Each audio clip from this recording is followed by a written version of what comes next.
what I get for having to push the button myself. Hi, welcome to Creative Quarantine. It is Tuesday. I almost forgot it was Tuesday, and so did you. It's fine. You just looked at the Twitters and clicked a link. I am here with actually one of my favorite people. We've become good friends. Please say hello to your daughter and tell her I finally got those Miles Morales J's. Frank Caliendo, what's up, man? Yeah, doing well. I should bring Juliet in here to do some impressions for you. She's been working on my daughter, who's Juliet. She's been working on all sorts of Marvel impressions. We want to do the she I want her to do she had a plan for it, and then it got Mm. away from her because I don't know what she's a 13-year-old kid. But she wanted to do the Asgardians of the Galaxy scene. She's been working on her Drax and all sorts of stuff. So that was pretty fun. Is she gonna have Bro Thor down? Because that's really what I want. I want her to be able to do Bro Thor. What she always does is she goes, "I know him. We're friends from work." That's she always that I know that's Ragnarok, but but she's always doing the Thor. I'll make her come in here for a second. I'll ever get to it. She She's great, I put man. her on Twitter and stuff. And she actually gets more views than I do. Like people like I'll do the John Gruden. I tell you what, man, people don't care anymore. But when Juliet's in it, the people go nuts. I'm texting my daughter who's in another room to come here. Welcome to 2020. My son doesn't Uh, even leave his room anymore. With quarantine, it's even less than it was before. And he'll text me from the. I'm just get over here. Come over here for a minute. You can get out. You leave your room. And he's always wearing a robe, which makes zero sense as well. Um, yeah, Perhaps he's doing his Bro Thor, and that's what's he's really close. happening. He's close. Well, for folks, I was introduced to your work for the first time. I was a huge MADTv fan against my father's best wishes, Oh, which was great. It was amazing. It took everything that I loved from the comic and the magazine and brought it onto TV and more. But then also Frank TV, which was great, it really showcased this incredible talent you have because you are a stand-up comedian, you are an actor, you are a host, you've got your own shows, but the way you are able to throw your voice in such a way and impersonate folks is pretty incredible. Um, see, I've always and thought there. See, I think there are people who are actually better than I am at it, and there are people who are more on the money with impressions, and hmm, there are people who will do them right on and exact. I try to find a take, and I think that's what hmm, works is you add a character to them. Like, and let's go back to something we talked about with even Marvel when yeah, Thor was just Thor, when he was regular Thor. Uh, he was interesting and good looking, and that was the whole thing about him, right? Like almost over dramatic, Shakespearean like. hmm. Um, That was actually what they were told in the original, like the original reads when they were doing the auditions. They were told, read this like it's Shakespeare. yeah, Give me Hamlet. Like and Tom Hiddleston in Arizona. We had that conversation about just how he read because a lot of folks yes, don't know Tom I Hiddleston. I wanted to I had the part go in for the part of Thor, but well, they didn't see fit as me to be a part of that. So Yeah, what ended up happening was that I of course became Loki, and stay tuned on Disney Plus. yes, Um, that is well done. yeah, very Shakespearean. But I think, and you can correct me if I'm wrong, you're more in the know on all of this stuff. I think Chris Hemsworth got a little bit bored with that, right? Like Mm, he's got great comedic chops. When I met him just recently at one of the Ace Comic Cons, so funny. so yeah, so likable. And this is another great thing about him. He walks with bent legs. If you watch him walk, he he almost floats. I was watching him, but as he never like when most of us walk, we straighten our legs and push forward. He kind of ducks down. He goes, and I thought it was almost gliding, and then I realized my legs are never going all the way straight. So it was um it was an interesting thing to see that. But when you watch him do the Bro Thor, all of a Mm. sudden it's a whole new character, right? So there's a take Ah. on Thor. Well, that's what I try to do with the impressions. Instead of just doing a flat out straight impression of somebody, you create a character. For me, Al Pacino, it's not just doing Al Pacino, it's being amazed by everything in the world, right? That's what an actor is taught. You've acted, correct? Mm. Yeah. Yeah. So when you act, they say be curious. Well, Pacino's curious about things you don't even need to be curious about. So somebody flips the light switch on and goes, wait a second. You mean to say you flip a switch over here and a light goes on over there? This is sorcery. So he's amazed by the Yeah. littlest things. So that's my take on Pacino. And when you find those things, that's how you Mm. create a character with them, and you can go and make them bigger, for sketches. A guy who was on Mad TV that I think is one of the best Mad TV people of all time. I thought it was okay on Mad TV. He was fantastic.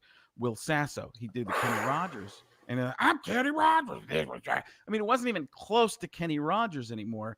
And that's what I did with John Madden, too. I didn't Yeah. take him and be this guy. I turned him into that crazy caricature Yeah. of nothingness that went out there into the universe of silliness. Yeah, but I love that too because you've talked at length because I think people love asking this question because people want conflict, which is, well, how does a person feel after they've heard you do an impersonation and you meet for the first time? And your answer is so great. They're like, well, after they meet me and they realize that there was no harm, there's no foul, it was just an Yeah, impersonation. there are two ways to come at an impression. Yeah, You add something if you either really love the person or truly hate the person, because then you attach an emotion to them yeah, yourself.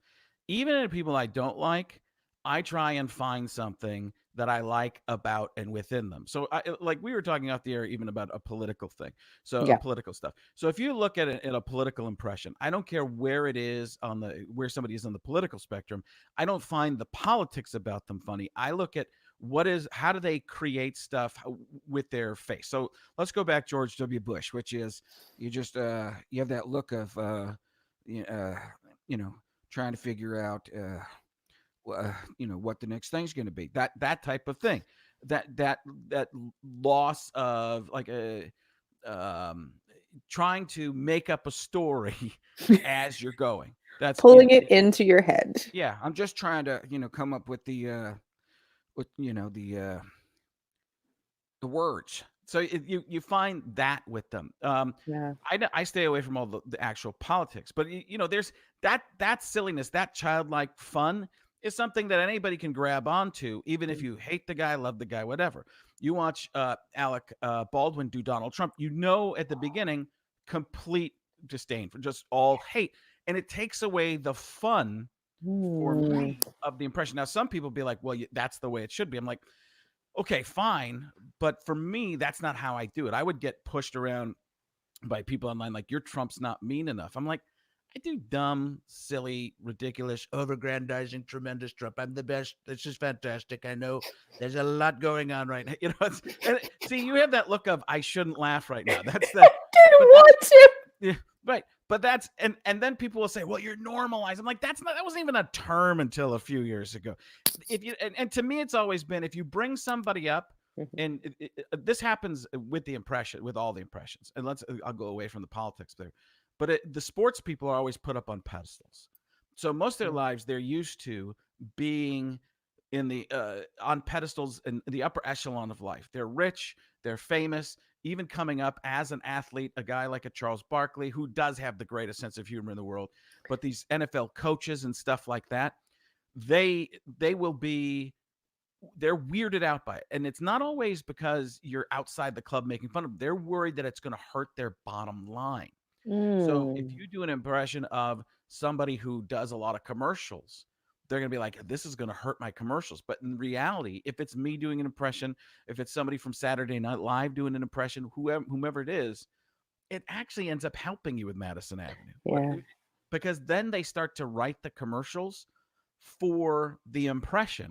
Well, that's how I feel about Matthew McConaughey. Like, I always Mhm. feel like when you listen to Matthew McConaughey's Lincoln commercials, you're like, you want someone to like you know what you did. Right? I'm not really like that. I'm not like that at all. That's it's you watch him doing that. It's like it's a caricature of himself. It would be like De Niro selling tires. Hey, look at this right here, huh? You see that? Huh?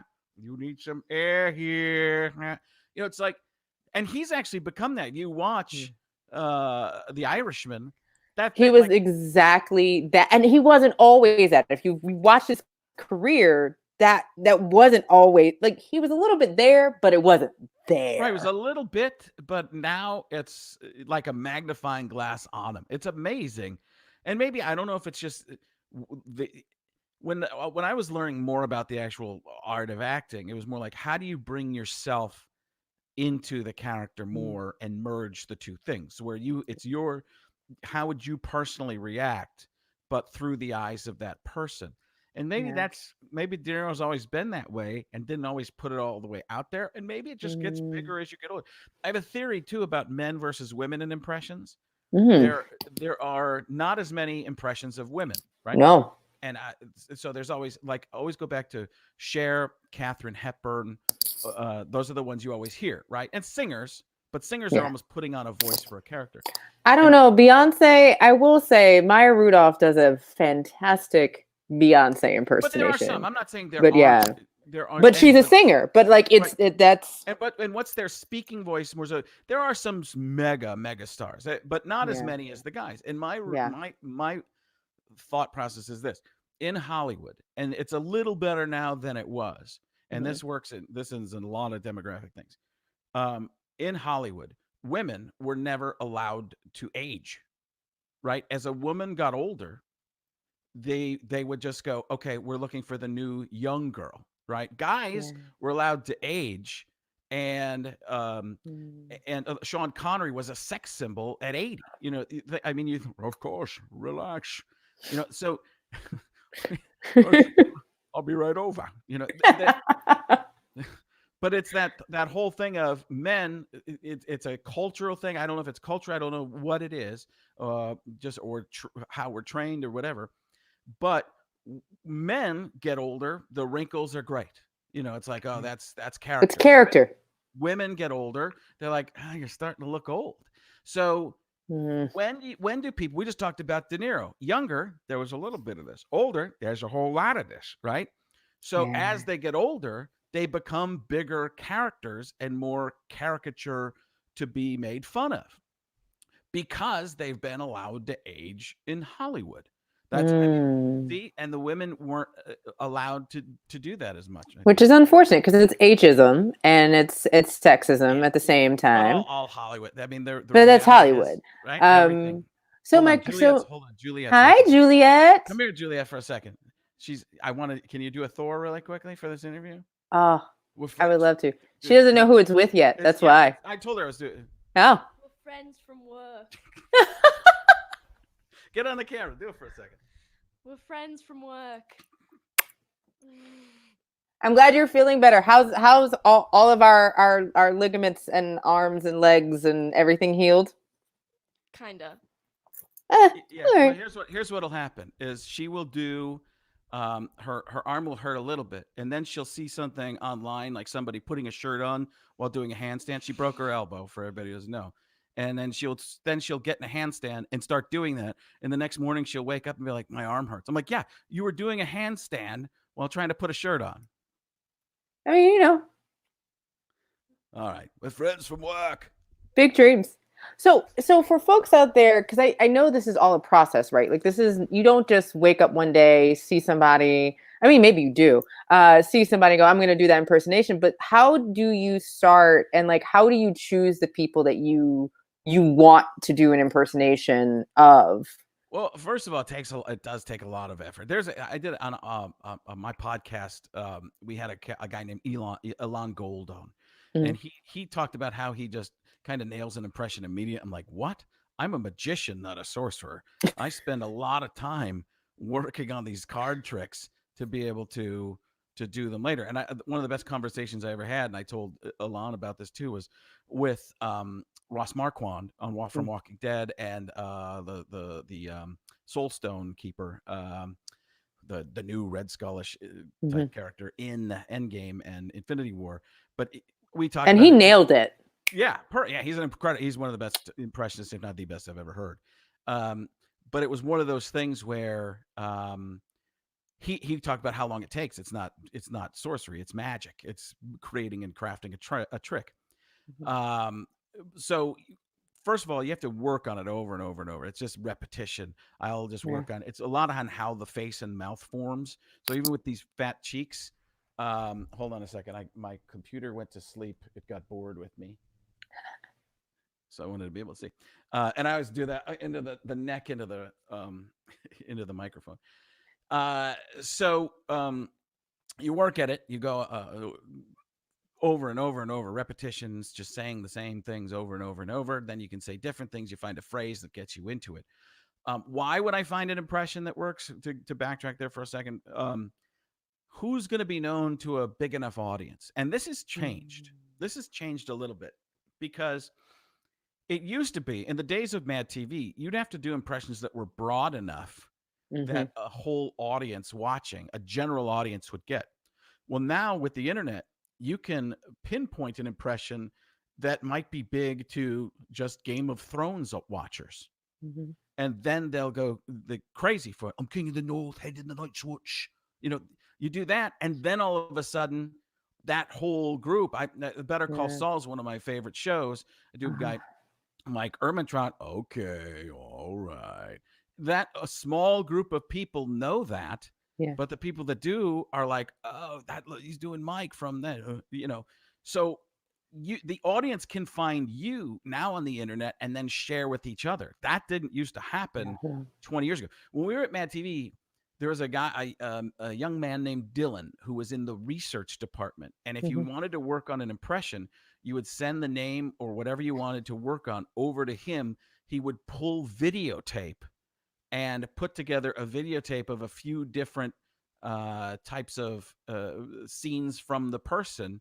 They'd have to buy it sometimes. They would have to actually buy video from a service. What is this world? This is not the world we live in. Think about that. Think about the difference of just, and that applies to everyday life. But, you know, if this quarantine stuff had happened 15, 20 years ago, we couldn't be doing any of this and nobody would know what anybody else is doing. And the message might not even be getting out to people. It would take months for people to get the stay message. At home. And they're still not doing it now, but there would be even more not. It's amazing, the technology, how much it's made creativity and research in that world. Like think about for you, how much easier it is for you to learn about different people to do an interview. It's just a totally different world. Well, and the background research is completely different because most creatives will have enough stuff up. You have a plethora of videos, interviews you've done, interviews that it's just you, but there's really 4 voices, which I am always amused when there are 4 people in the conversation and it's just you. How do you, in all of that, like when you're thinking about, I'm going to do, there's a difference between having an impression and then starting to create content. And I think that's really, really something you do that's really cool, right? Like Madden took on a life of its own. Bush took on a life of its own. But Morgan Freeman, above all else, has taken on this substantial life of his own. One, because Morgan Freeman is Morgan Freeman, right? Someone said in an interview, like, Morgan Freeman, I don't think has said one mean thing to anyone in his entire life. And if I did, it would sound pretty good. Truth is. Truth of the matter is. I'm trying to say something terrible without saying something terrible, and I can't think of something. It's all going to be just too bad. This is Morgan Freeman because he's just that guy. Right. But I remember waking up the first day and looking at your Instagram and seeing Morgan Freeman's mouth moving and going, "Is that Frank?" It's incredible. It's one of those that's truly, truly weird. To see that voice come out of me just doesn't seem like it should. But it does.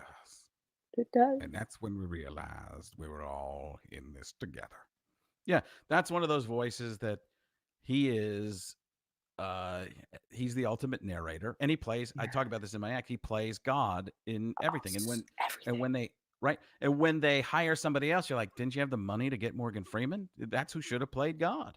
So that's just the way it's supposed to be.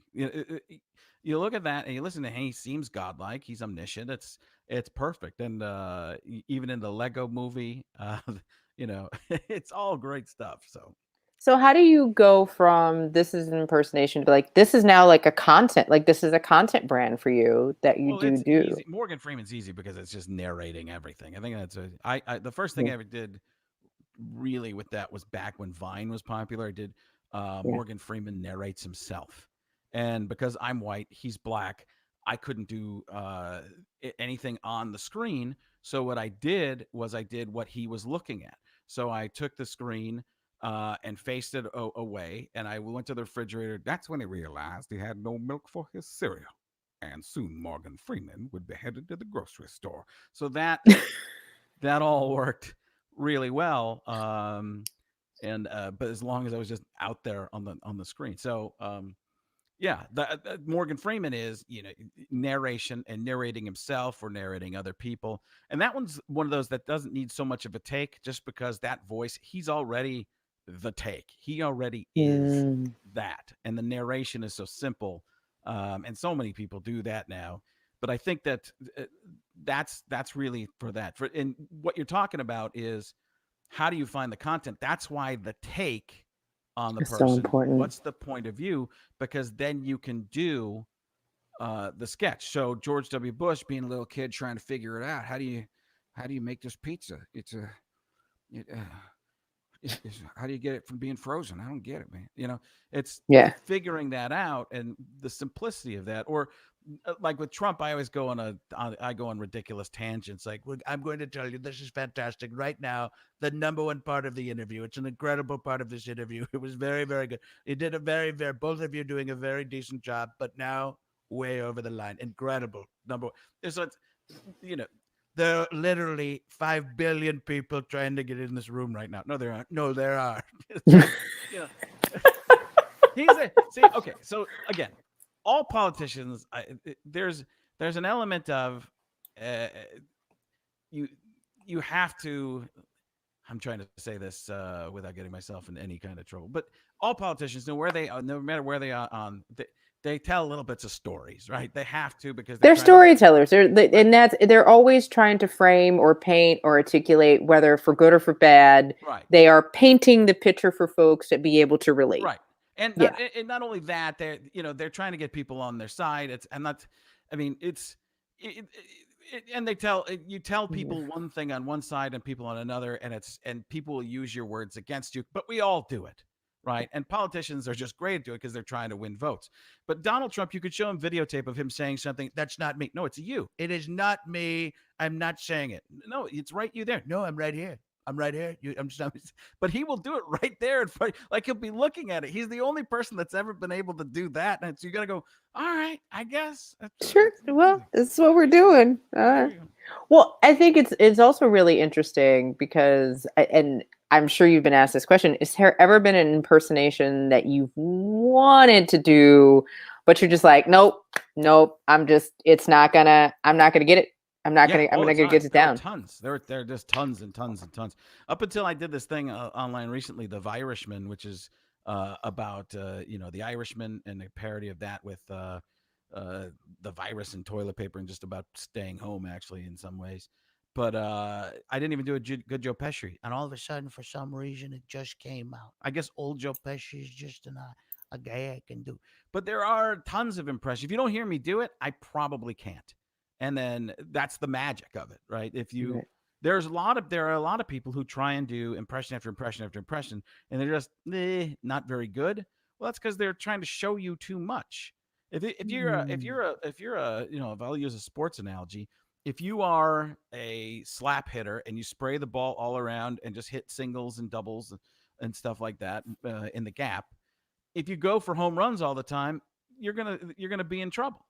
So do what you're good at. If you're a home run hitter, maybe that's what you are going to hit, the home runs. Don't try and be the spray hitter because you're not fast. You're not going to beat stuff out. You're not going to do other things. So I show people what I'm pretty good at. Once in a while, I'll do something that's in the middle of being worked on.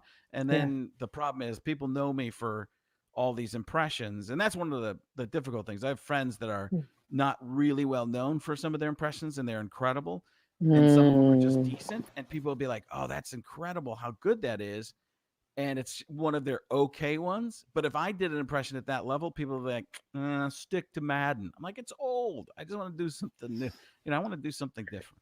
Are you, so for you, I know you still do stand-up comedy. I know you're working all over the place. I know you still, host shows. You've got your own podcast. Like, how is this time for you? Are you using this time to practice more stuff? Are you trying anything new? Or are you just like, man, I'm with my family and we're gonna Well, they're sick of me, so I've actually used it to take it upon myself to try and ease people's minds a little bit about this stuff and put out a lot of stuff. I'm putting out more than I've probably ever put out before because I can't go on the road. I'm not worried about going on the road. I'm not worried about trying to sell tickets. I'm not worried about trying to appease different corporations or whatever. So I'm just putting a bunch of stuff out and trying new things, doing some old versions of stuff. I mean, I don't do a lot of the John Madden stuff on camera because it's so old. For people who don't know the sports and know John Madden, it was a huge broadcaster in the 80s and 90s, retired for years. And if I would do it on TV, people would be like, oh, that's so old. But I do him and his old partner who's passed away in voiceovers on viral videos. And people are like, oh, that's so nostalgic. Oh, the viral video of the bunny was, I just, yeah, the Easter bunny stuff. I mean, it's just, and people, it's weird. You do it in a different way, and all of a sudden people take to it like this is great because it's nostalgia, as opposed to me putting my face on there all the time. So I don't know. I don't get what people. I never understand what people are going to enjoy or not. So I just throw some stuff out there. If they like it, I do a little bit more. If they don't, whatever. so you're doing a little bit of testing. I know you've also done a couple of sketches, and I've mentioned this before. I shared it because it was so good. The in-game sequence with your daughter of Tony Stark, Robert Downey Jr. It was so good at a certain point that I was like, "Oh, it's cool, cool, cool." He's using a voice. Oh no, that's not the script. That's not when it the goes script. into the voiceover. I was on the mic very closely, so when I did it like this, it sounded pretty much exactly like him. So it was like when I'm off it a little bit more, it's back here, and you're not exactly sure, but It's more like 1980s. What was the movie in the 1980s he was in where he came back reincarnated as the daughter's boyfriend? Oh, you know what I'm talking about. Yeah. That was a great movie. Not Soul Survivor. I'm going to remember that one. But yeah, that sounded more like very young Robert. Yeah. And then, but up on the mic, because they're putting all sorts of bass and stuff in a movie as well. Yeah. So, that was probably the proudest I've been of the Robert Downey Jr. impression, because in that voiceover, it does sound like it's actually him, especially at the beginning. How does it start out? Day 21, no, 22 of the quarantine. So I do that, and it sounds like I just pulled it from the movie. But if you listen, it's actually a different pace, and not exactly, and they aren't exactly the same words. It's close. Yeah. And then it goes into being about the board games, and I was actually proud. I'm not proud of a ton of stuff, but that was one of the things I was like, I got that one. Yeah, it was actually, but I love the fact that you are experimenting. It's really cool to see that your daughter is getting into impressions and being an impressionist. I think she's supposed to be an actress. She's like, I could see that. Years ago, I asked her, I said, do you want to be an actress? And she goes, no, I want to be a star. I'm like, all right, you're ready because you're a diva. Holy cow. She's such a down-to-earth kid. I cannot imagine that. You don't understand how funny that kid is. She is like, she uses there are at least 3 or 4 Marvel quotes a day. Like, she'll just run past me and she'll be like, on your left. I was like, what? It's constant. She is a big fan. I have a lot of respect for her. Oh, yeah, she's something else. And she tells me when I'm not good, which she tells me all the time. She goes, that's not good. She's like, get back to the lab. Keep working. Yeah. Go stand in front of the mirror for an hour. Figure it out. Make it happen. So do you feel like there has been anything for you that's been a shift in your field significantly? Because this is not, I'm obviously not saying that you're old, but you have been doing this for a long time. Well, you obviously love it. I don't. I don't. I don't. I don't even have that much fun doing the impressions. I got away from Interesting. it like for 5 or 6 years. I wasn't even on social media really for somewhere between 5 and 10 years because it's just people throwing around so much garbage and saying so many terrible things. But um, I like it. I would rather just be act and do some small parts in acting. But I'm just trying to get people to know that I'm alive again. So when I just kind of sat back and relaxed in terms of being um, trying to go in for television shows or anything like that. I had a couple development deals and things fell through. I had a pilot that they wanted to shoot, and I was like, it got all the way to they wanted to make it, and then some things fell through and they wanted to change it. I'm like, no, no, no. We either do it the way we wanted to do it originally, or we go back and take more time and rework it. We don't just try and rework it last Yeah. second to throw it together because that's garbage. Um, so I got to this point where I was like, I really wanted to do things and be better, and I was working on learning to act more and stuff like that. But if you get out of it, it's out of sight, out of mind for a little while. Yeah. So then you have to work your way back in. I've been lucky because people know me in the sports world really Mm. well. So that I still, would until now because I don't know, and I don't know what's going to happen make a great living just doing comedy for big corporations and coming in and doing some impressions, doing my act and working their company and stuff like that. Um, but who knows? We have no idea what's going to happen in terms of Mm. crowds and all that sort of stuff for a while. So we'll see. But everything's kind of changing. But that's why I'm working more in the digital landscape is, hey, I don't know where that stuff's going to go. I Yeah. was reluctant to get into podcasting and all sorts of the digital space, but now I'm trying to catch up really quickly and do it. So it's working, but it takes time, and you realize that younger people don't even know who you are, and Yeah. you hear about Danny DeVito, and people didn't know who he was, so he does certain things, he gets certain roles and takes on certain roles, so people do remember, and then as big of an actor and great as an actor as he is, it becomes popular again and memorable. So I'm not in that level. Mm. So for me, it's just getting out there and being in front of as many people as possible for a while. Well, I mean, as you're kind of working for the next however many weeks, are there any like specific things you're working on we should be looking out for? Obviously, before we end the show, please give everybody your Instagram, Twitter, and all of that because you should be following Frank Yeah, I'm a hero, right now. legend. You are a People legend. introduce me that way. They'll be like, legend, Frank Caliendo. I'm like, legend? How did I die? What happened? Wasn't that the movie Back with the Black Horse and the Sword? Legend. Yeah, it's really with the legendary Frank Caliendo or the Magnificent. I'm like, that is a magician. That's what that is. So my Twitter and Instagram, everything's at Frank Caliendo. If you can't spell the word Caliendo, it's the word the letter C, the word alien, and the word do. So at Frank C Alien Do. There's an alien in the middle of it, and Wow. yeah, and then we just had on this week John Lovitz was one of our guests. I'd held it for quite a while because I was saying yes, and it's an amazing episode. Jealous? He's so funny. He is so good. And John Holmberg and he's another guy who does a bunch of impressions, a big radio guy here. We were enjoying it as much as Juliet, and it's an audio podcast. We have some video from it, but we didn't put that out at all yet. But Juliet and my wife, Michelle, came in during that as well. And they brought dogs, and he saw the dog, and he was like, let's talk to the dog. Because he has his dog, Jerry, who was just running around and biting cords. So, yeah, that episode is up, caliendocast.com. But everything you can find, man, my allergies, I have the itches. I'm itching so much. Yeah, I don't, that's Arizona, which I'll take it because the weather's fantastic. And as you can tell, I've been out in the sun a lot because I'm a vampire. Welcome. People are like, what's he got, a bright light on? No, there's no light in this room, and that's how white I am right now. That's just, it's embarrassing. Oh, there is nothing going on. Okay, we're back.